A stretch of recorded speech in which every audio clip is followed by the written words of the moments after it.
Hello viewers and welcome back to McElroy's Motors, the home of the weird, the boring, the projects, and the adventures. Thank you guys so much for tuning in. Today, we have a huge project on our hands. This morning, shortly after I came home from work, unfortunately this whole tree had collapsed, and as you can see it hit our roof pretty good, and Sadie took a bit of a blow, unfortunately.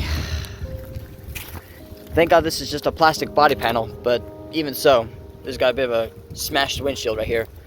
Thank God the windshield is not that damaged to the point the car could be perfectly drivable as it is. That to me is just relatively minor, but still not a pretty sight. What's making it even harder is the fact that my Saturn's water pump had failed on me this morning too. So I gotta get that replaced. But I think it's fair to say that she might be totaled, but I'm gonna do my best to save her.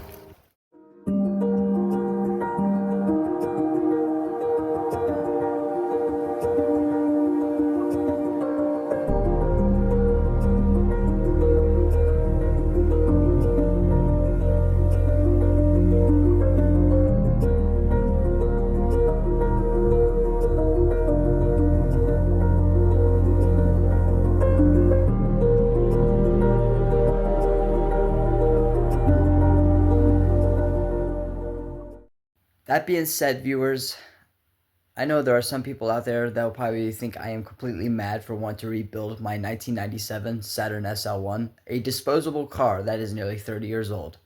But that to me is not just any car. We are currently on our way to the pull-apart up in Cleveland, Ohio at the moment, where my good friend Ethan, who helped me with this project, found us a donor vehicle. It is a 1996 Saturn SL2, which looks okay in the photos, but we don't know how good it's going to actually be. Well, the bright side is the fender will fit and it matches in color. The only downside is it has pinstripes. But I'm not too worried about the pinstripes because, for one thing, I plan on removing them, and secondly, I do have future plans with this car anyway, so I'm glad that we actually found something.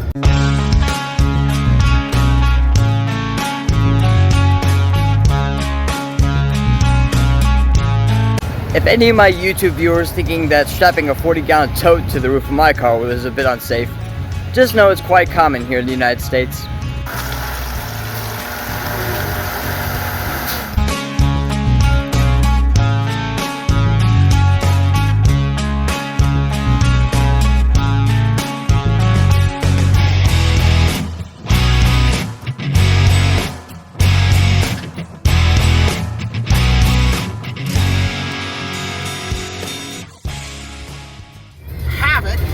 Death Angel, Merciful Fate, and some other bands I don't know. And their license plate says Serpents.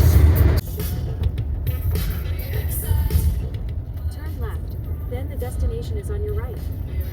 Whoa, look at that. Old G-body, or no, that's a Coronado, that's an E-body.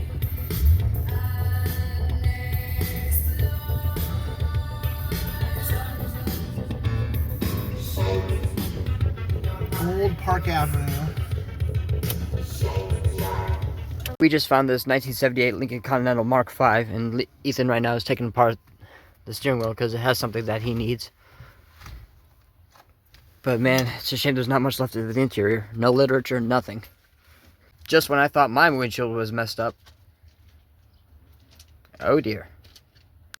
Holy shnikes, it's a Ford Pinto! What's left of it anyway? If you know your cars very well, you'll know that this is one of the most unsafe cars of the period.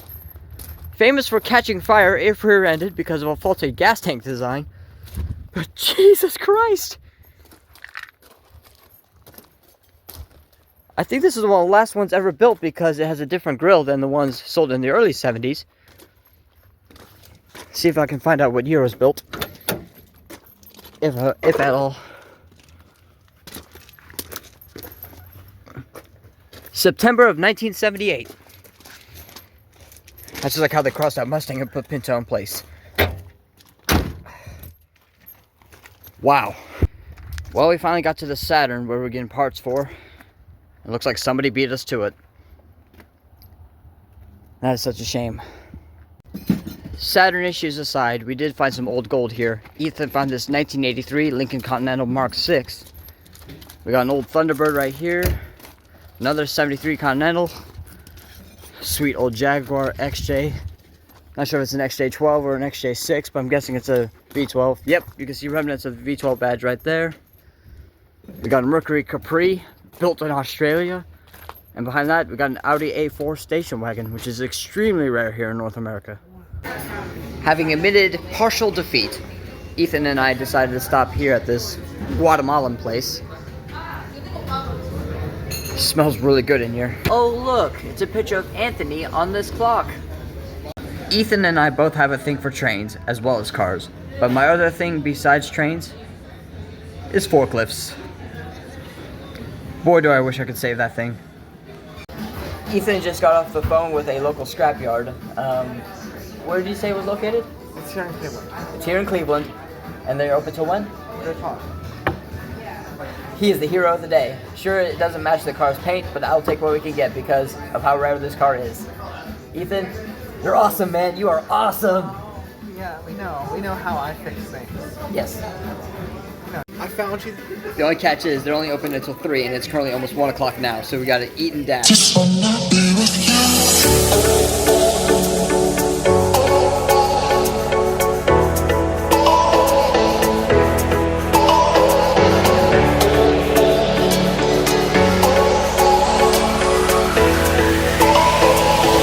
Just wanna be with you.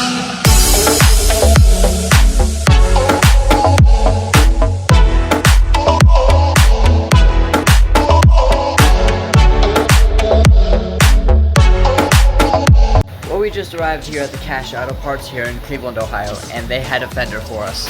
And it looks actually in really good shape. Some scratches to be expected because it is plastic, but all in all, it's in really good shape. Not perfect, but damn sight better than what mine looks like. And sure, it may be blue as opposed to my car being green, but that's okay. I am just pleasantly surprised by how cheap that fender was. With tax, that fender cost $80. And what's even more surprising is the fact it was for sale for 4 months. But hey, it was destiny where it awaits. Looking forward to installing it on the car, and the car will look somewhat better than it does now. And like I said, I'm not worried about it matching the paint. If I want to paint it, I can. But honestly, I'm just going to leave it the way it is because the car already has enough character. You guys already know this. 40 miles later, and we are almost back at my house. Time now to install this fender and hope for the best. See? Okay. Here, hold on a second. So there's that. Here. You see, you're right. It's going to be. You have to pay attention.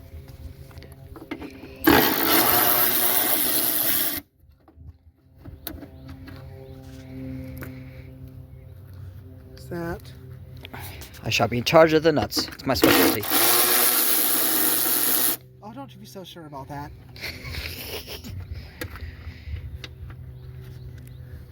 I might have more experience in that arena.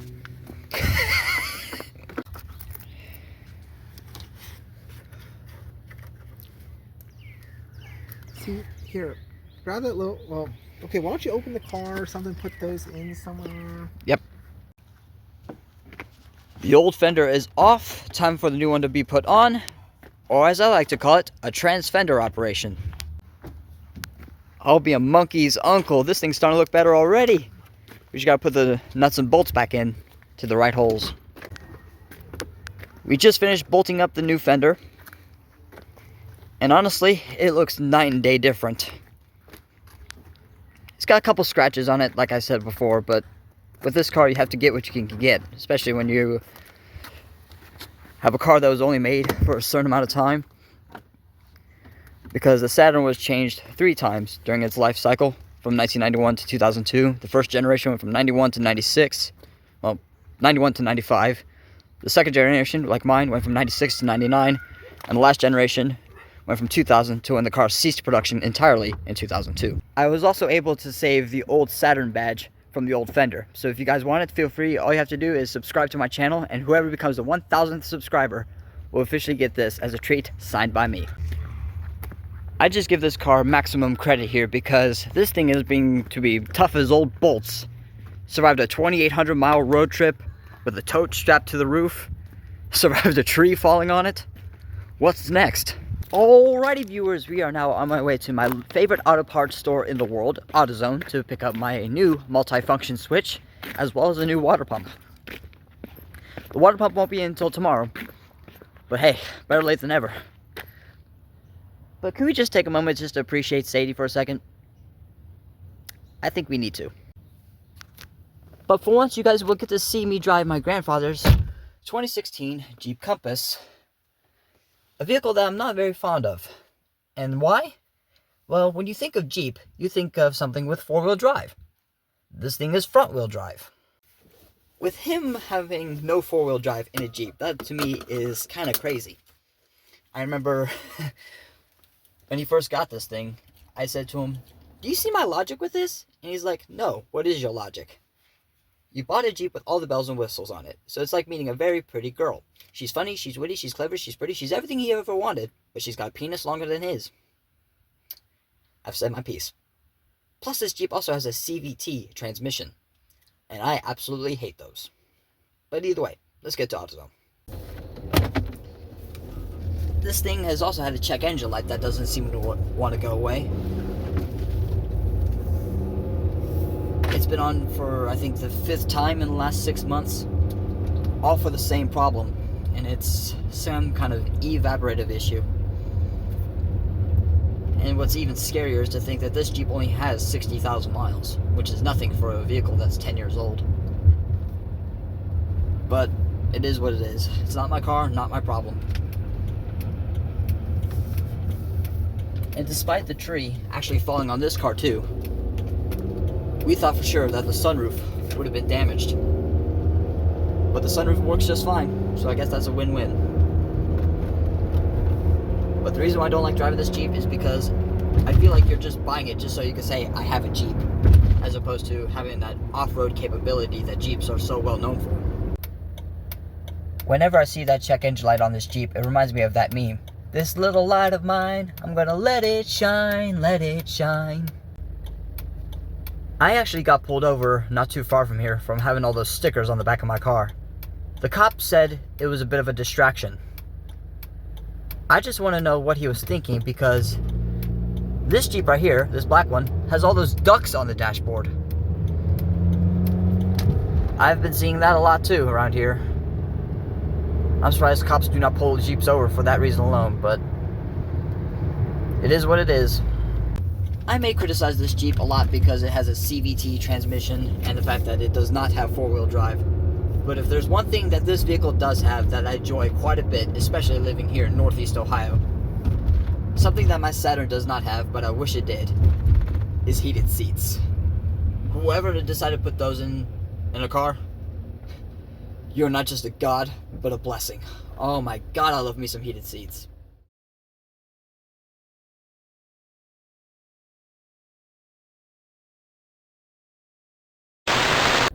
Well, my parts will not be ready until tomorrow. Shoot! But still, relatively cheap. For $275, my grandfather has to replace his taillight assembly. But for the same money, I was able to get a fender, a turn signal switch, as well as a new water pump. I think it is fair to say that my Saturn is worth keeping. Well, the piece that was off my Saturn with the Saturn badge has officially been signed. Who shall be my 1,000th subscriber?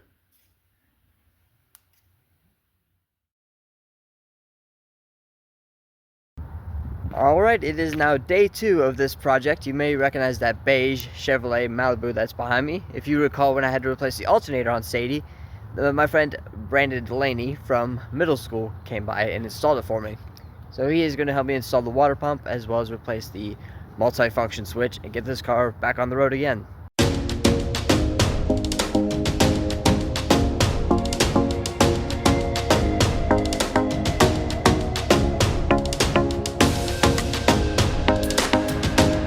Not be able to replace the turn signal switch on the car, but we will get to the water pump today.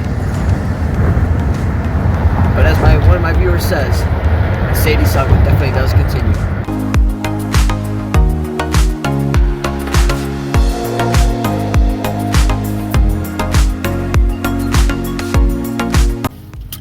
we're back.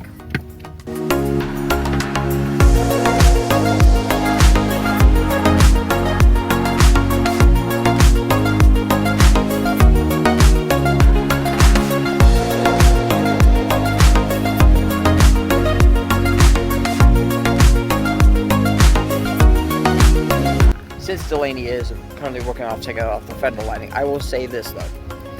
My Saturn is a General Motors product, and as such it takes an orange coolant called Dex coolant. If you end up putting in green coolant, you might regret it because it might cause damage to your sensors, and that is something you definitely do not want. So make sure you always get the right coolant when doing a job like this. She is currently actively leaking coolant from what is left of the old water pump. We have a feeling that once we get the water pump out, it's going to puke out coolant absolutely everywhere. So this is going to be a messy, messy job. But I'm not sure if you guys can see it on camera. As soon as I get this whole car back up to snuff again, I'm going to give this thing a bath because it no doubt deserves one. Especially after a tree falling on it. I mean, look at the windshield here. This thing is filthy. Currently checking the coolant levels right now to see what it's at.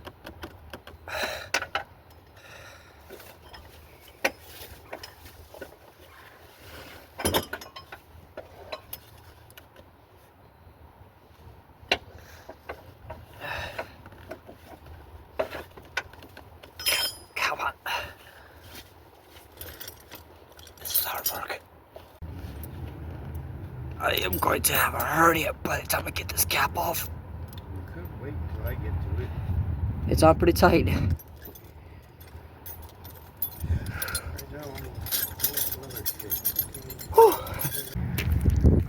Currently going inside to look for a 10mm socket. A car guy's best friend. But in the meantime, I am absolutely exhausted. My grandfather had to go back to the hospital last night, and I drove him there. But thank God he's okay for the most part. He plans on doing absolutely nothing. We didn't get home till like 4 a.m. But on the bright side, my buddy Chris had come over, and he helped put together this for him. And I found one. Well, we got the old water pump out, and as you can see, it is corroded. The gasket basically just fell apart in my friend's hand.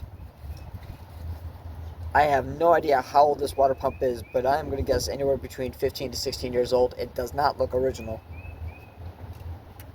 But it's just disintegrated in front of my hands. So this one, like this, here's the gasket. You can just see it just peeling away.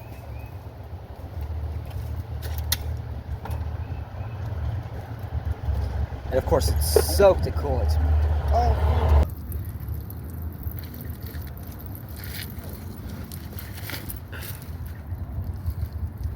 Oh, that is messy. I gotta say, viewers, I'm quite thirsty. This is hard work. No. I just had to move my friend's Malibu here for a second. But one thing I never noticed is this car's from 2005, and yet it has adjustable pedals. I've actually never seen that on a car before, especially from this era. Alright, we are putting the new water pump in now. And I will say one thing that's also shocking, which is also a blessing at the same time. The fact that we didn't have to put any gasket sealant into the new water pump. The gasket was already pre-made, so that saved us a headache.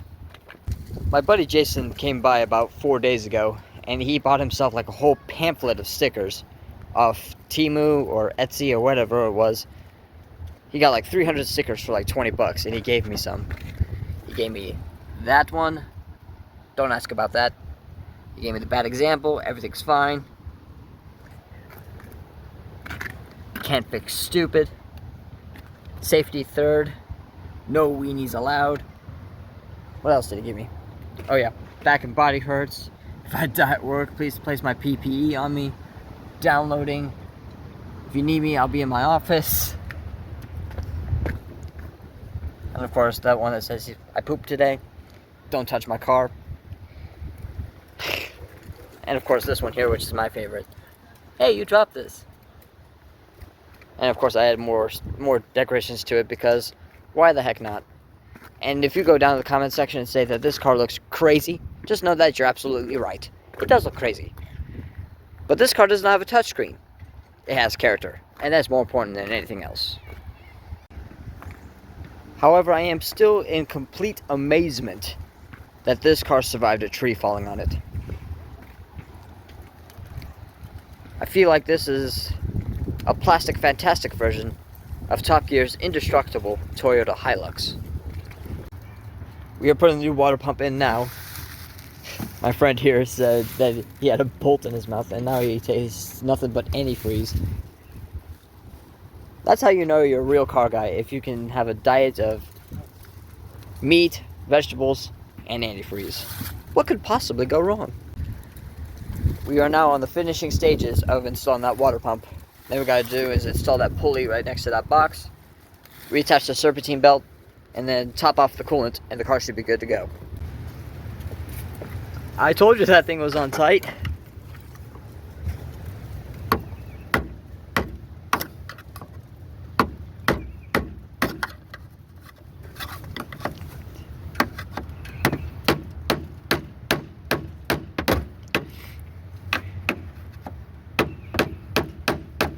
It's actually moving my cap to my washer bottle as opposed to the coolant itself. Yeah, I'm gonna have to get another pair of vice grips because the one that Brandon has is a little too small. And I think I just got stung by a bee. Alright, it looks like we got the pulley in place. All we're doing now is just installing the serpentine belt. Then after that we gotta put the drain plug back in and then top the car off with antifreeze. If I gave my buddy a hernia by getting that cap off, I would not be surprised. Yeah, because he said when I left earlier that he was about to go to Bone dry. I just put some antifreeze in the car. Time for the moment we've all been waiting for. First time starting SADIE since the tree fell on it.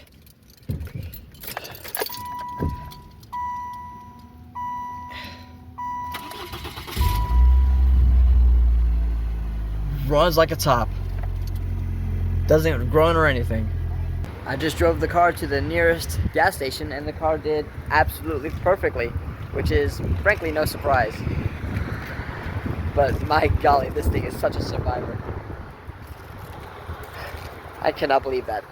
So now it is time for me to put Tesla repellent in the car's fuel tank, and then from there we'll go off to the car wash and get this thing cleaned.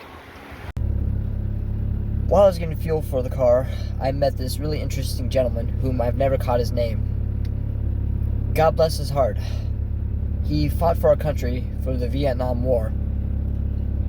And as I speak to you now, he has no hands left and a left foot that is halfway missing. And yet he's still able to drive at the age of 84. That is just determination. That guy, like SADIE, is a true survivor.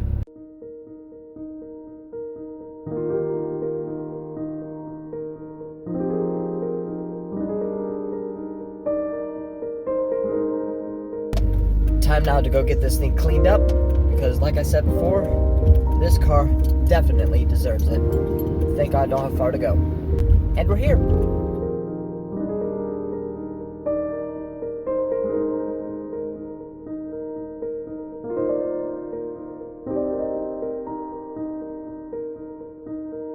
With this project now completed and the car looking its absolute finest with its newly acquired blue fender, I just wanted to say an utmost thanks to everybody at the Saturn National Facebook chat, because if it wasn't for them, I do not know where this project would even begin.